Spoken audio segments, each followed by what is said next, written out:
Hello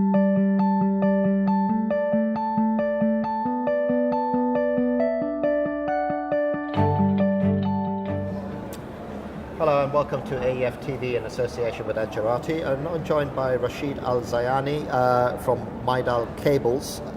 And Rashid, firstly, welcome. Thanks for making the time. Thank you very much.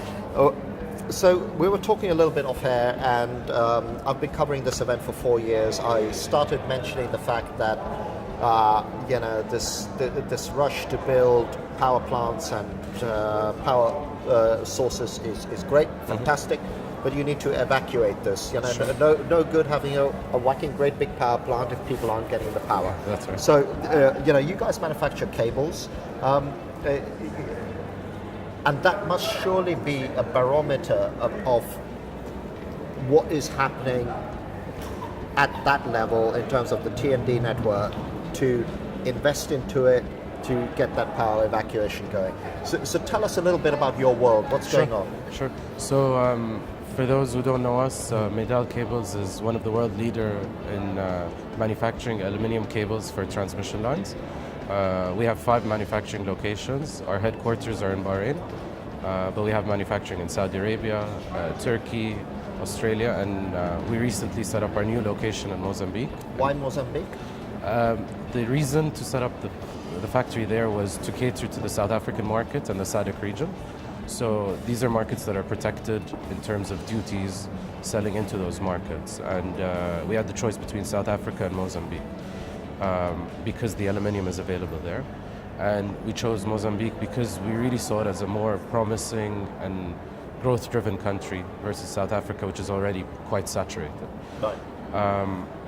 And the idea is, these are economies which require a lot of transmission from distances, especially Mozambique.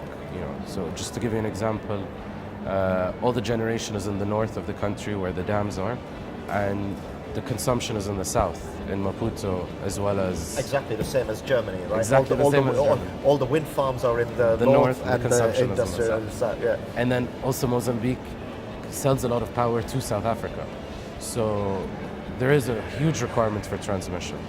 And we saw that potential and decided to set up the factory, which began commercial production in 2014. And with that commercial production, and it's always been my view that the best barometer of buoyancy and investment in a market is when you go down to that final line in the supply chain, right? People are investing in T&D when you guys are selling cables, or you and your competitors are selling cables. So on the ground, is that happening, or are there still issues around getting finance to get T&D infrastructure robust and up to spec? I think, in reality, the projects are all there.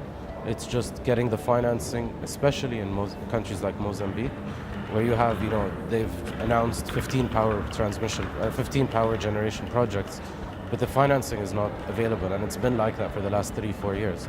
So we're there as a quick solution to provide the cables, but the whole package has to be, kind of put together. And that's the challenge we're facing. But isn't it a case that you actually need to, it almost seems to be like that the transmission and distribution is an afterthought of the power projects rather than building the distribution network as a platform to enable the power pros to come in. So is there an issue around getting finance into the T&D networks because it's a bit more OPEX intensive and so on? I mean, are you seeing that? I mean, you're absolutely right where you say it's kind of a last minute requirement that they'll have. They usually look at the DFIs, or the developers usually look at the power generation as the larger capex item, and then the cables are kind of like a last resort item that they just need at the very last minute. Our advantage is that we're there, so we can supply immediately with very low logistics. But again, I think it's a matter of how, they have, I think the planning has to be done ahead of time for the TND, which doesn't usually happen in reality. Well, that's what I was getting at, because it kind of sounds like, we finally got this project up. But how do we get the power? Rashid, can you please come and stick a cable in for me, right? Pretty much. It doesn't seem to be like a, like an engineered systemic approach. Excuse me, where we're saying, hang on a minute, this is what we're going to build, and actually we know this is going to happen, we know we need to evacuate the power. Now let's spend some time at making sure that when we evacuate the power, we put in the right cables, the right materials, because those are important, because you want to reduce your losses, especially when you're talking about long runs like that.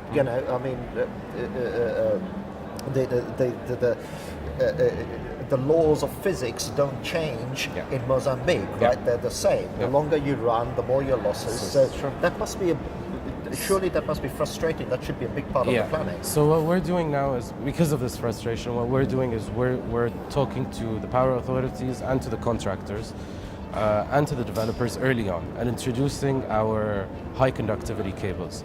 So these are cables that are like specialty kind of cables, which have 50% more efficiency, or up to 50% more efficiency in terms of conductivity. They're a little more value add and a little more expensive, but when you look at distances of 1,000 kilometers plus, this is where, these developers have to be aware that we can actually save on their investment in the long run. It's a little more capex up front, but OPEX wise, it's much better for them. Well, to put that into context, I was reading in China that and even in Germany, that they're experimenting with superconductive transmission lines. So if you then take that into context, that is how important those countries see the ability to reduce transmission loss, especially along long spans. Yeah, definitely agree with you. We've already made these superconductive transmission lines. We've installed the line in the UK for the national grid. We've installed the line for Kahrama in Qatar. We've done some work in China as well, and we found the feedback to be very positive. So when we take it now to the power authorities in Africa, the feedback is positive as well, because we've supplied, very respectable companies like the National Grid or Fingrid of Finland, Statnett of Norway, with these superconductive lines. And so let's bring all of this to life, because on one level we can go into material science, which will take us in a whole different direction, which probably you and I are maybe not best qualified to talk about, but bring the numbers to life, maybe not just in an African context. Is, people do this for a reason. They put in a high capex investment about putting in the superconductive lines and so on for a reason, because at the end of the day, the reason is financial. They want to reduce the losses, increase the OPEX down the road. Can you just make those figures come to life? I mean, what type of figures are we talking about? How big is the dial that's being turned? In terms of capex, from a conventional cable to a superconductive cable, you're looking at probably 20% increase in price. Right, so significant, but not scary. But not scary. Yeah. But in terms of savings, not savings, I would say in terms of efficiency, you're looking at 50% more efficiency. Right. So the economics immediately makes sense. There's a 30% gain that you would have. Up front, when you first look at it, you're like, it's too much capex, but in the long run, it makes a lot of sense. And the way because how quickly, I would imagine that if you say that, okay, listen, this allows us, let's imagine for a second, this allows us to deliver 30% more electricity to the end customer, whether that's the distribution grid or whatever, however the construct, allows us to deliver 30% more.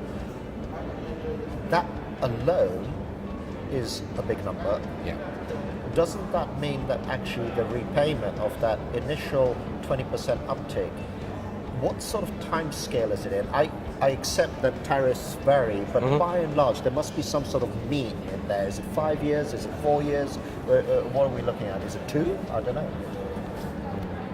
it's hard to tell. It would probably be, it's a more technical calculation, but I think as an investment decision, it makes a lot of sense. I just don't know the. Okay. It's too technical. Yeah, right. No, I accept that, and, Yeah. and it is variability with tariffs and things like that. But but let's benchmark of a project Sure. that you've already done, like with the national grid and so on. I mean, what was the payback time scale for those projects? I'm just trying to get an order of magnitude. I'm not trying to get absolutes. Yeah. Are we talking 10 years? Are we talking a decade? Are we talking 5 years? What sort of? I think the payback is probably somewhere between 8 to 10 years. Right. On the transmission lines. Right. But then the life of the cable is probably 50 years, and we sell it as 25 years.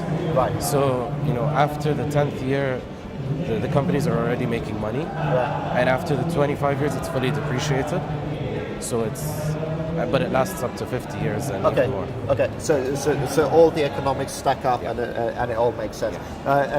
Rashid, thanks for making the time to be here. We've kind of come to the end of our time, and that's been a sort of fascinating insight about, not just about the fact that the power needs to be evacuated, but it's important to make sure that modern materials and equipment are being brought to bear, because it's an important investment. Like you said, it lasts 50 years, right? So you've got to get it right.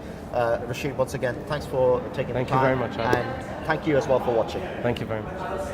Thank you.